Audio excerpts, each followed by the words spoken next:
Je venais de lire un de vos derniers éditos ici. Vous vous posez la question de savoir si l'AFC M23 ne vit-il pas ces derniers moments. Est-ce que vous pensez que ces mouvements-là vivent ces derniers moments? Ce que l'on voit aujourd'hui, c'est qu'en effet, ils se sont retirés. C'était à partir de là, puisque donc on a vu qu'ils s'étaient retirés d'Ouvira en janvier, et puis ils avaient gardé quand même des positions...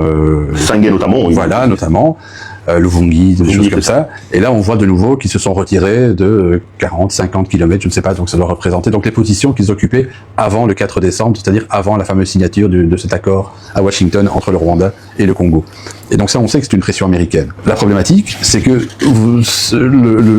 la région de Bukavu, la région de Goma, ce ne sont pas des États.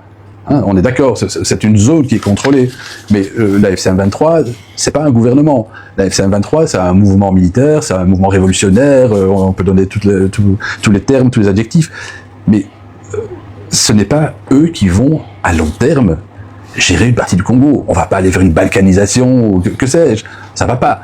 Ils n'ont pas les moyens pour le faire. En plus,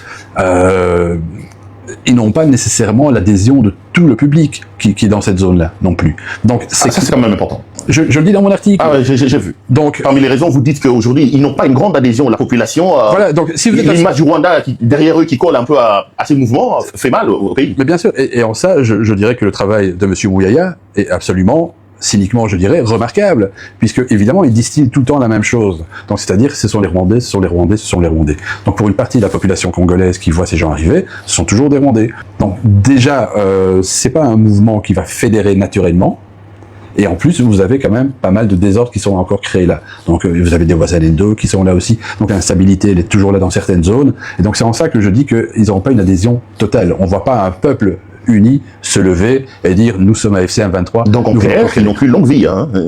En clair, dans votre regard d'analyste du coin, écoutez, vous ne leur donnez pas un succès du genre Kabila, AFDL, marcher sur Kinshasa, vous ne le voyez pas arriver jusqu'à là?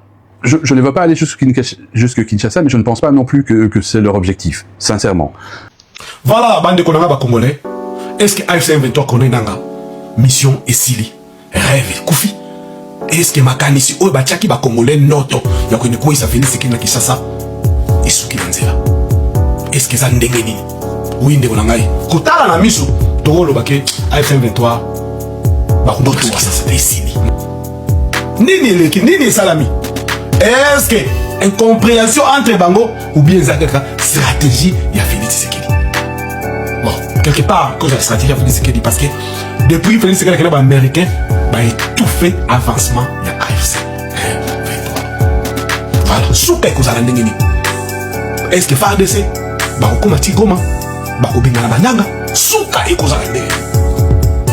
Et na communication oyo patrimoine ya zana parce que l'autre est bomi AFC M23 communication.